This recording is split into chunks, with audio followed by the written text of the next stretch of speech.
What's up, y'all? So today I'm continuing my series of legend guides.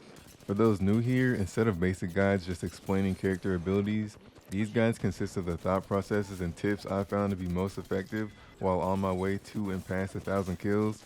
At the time of this video, I have around 2,000 Loba kills, my current favorite character, and Apex's favorite baddie. Alright, let's get into it.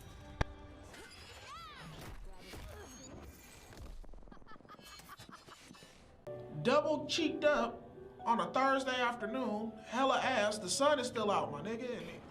So Loba is known as the looting character, and she gets a bad rep for the players that use her and are throwing up black markets every 2 minutes and just looting all game. But honestly, I think Loba might be one of the most versatile legends in the game. She's mobile enough to be aggressive with, but her abilities also allow her to support the team in a lot of ways. In my opinion, she is the best legend to practice with. You can grab your ideal loadout quicker than anyone else and fight freely with no concerns for ammo. Not to mention, she's an incredible legend for mid-range fights, but I'll get into that later. For now, let's talk about her abilities. Her passive lets you see purple and above loot through walls up to 100 meters and ping close items through the walls as well. This is the most useful early game when you can beat the other players to items like a purple body armor. It's also great if you're on the mic and can tell a teammate where good items are, even if you're too far to ping it. Her tactical is her bracelet that teleports you to wherever it lands after you throw it. The teleport is instant, you only have to account for travel time, and you can force it to drop mid-throw if you want. You can use it to escape bad situations like Wraith Tactical, but you'll have to dodge shots in a similar way. Its max range on flat ground is like 70 meters, but it can go farther if you're already on high ground. Note that it throws way farther horizontal than vertical, so you can use it to get on some high ground or directly below it, but don't expect anything too crazy. I love this thing because it's straightforward, but still allows a lot of creativity and isn't nearly as mechanically challenging as something like Pathfinder's Grapple. Also, it's the only ability that lets you go through windows. Sometimes when you get away with it, you really feel like a thief. Loba really has a lot of finesse in her play. There's a bit more I can touch on, but that's reserved more for the strategy part of this video. Her ultimate is the Black Market Boutique. Its range is the same as her passive, and it lets you grab 2 of any items and as much ammo as you want.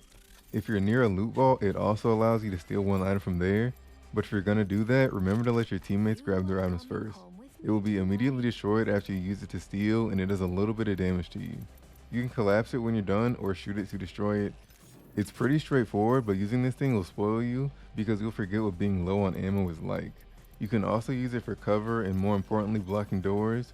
Beware though, when you put it down there's a huge visual display of like a shockwave that players can easily see from a distance, so you'll get pushed a lot after you place it a lot of times. Alright, with the abilities out of the way, let's really get into how to best use this legend. First tip, reposition frequently. I think I've mentioned something similar in one of my guides before, but Loba is built for this. Her bracelet is one of the farthest traveling abilities in the game, and it's instant when you do it, so it's almost risk-free. You can either teleport to off angles or run there and teleport back if things go south. You can isolate fights on enemies split from their teammates.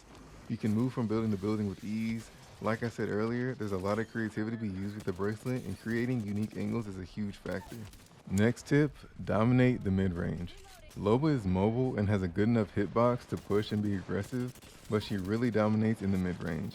The combination of her tactical to reposition easily and her ultimate to never run out of ammo or heals lets you really control fights from a distance. If you hit for a lot of damage, you can teleport in, but if you get hit for a lot of damage, you can teleport back. Be careful if you decide to teleport into enemies though, because there is a slight delay to pull your gun back out. If you teleport behind a little bit of cover, you should be good though. You can loot boxes from a distance if you kill someone. It's also helpful for third parties too. You can punish teams and never really put yourself at risk. If Wraith dominates because she can phase out quickly at close quarters, Loba's the same way but for the mid-range. She's really dependent on good gunplay, but if you can hit your shots, you'll be a scary player. This leads to my third tip, one that's in all my legend guide videos. Match your weapons to your abilities. Because ammo isn't really a concern for Loba, I don't mind using multiple guns that burn through ammo like an R301 and an R9. If I want to do full auto sprays for 5 minutes straight, I can, and if I have an ammo issue, I can just swap weapons. If I want to change to a shotgun late game, I can easily grab a shotgun, bolt, and ammo, and still have a decked out loadout. If I'm trapped in a building late game in a poke battle, I can just grab a sniper, scope, and ammo. Loba is super adaptable, and this is some of the versatility I was talking about earlier. Even if you're a selfish player, you can still help the team with your black markets. I tend to rarely collapse mine because I can just get it back so quickly. That's gonna wrap up my Loba legend guide. If you like this style of guide or you have a legend you want me to cover, let me know. Be sure to like the video if you enjoyed it and subscribe for future content. You can find me on Twitch and Twitter, Inco with Trust. Thanks again for watching. Peace.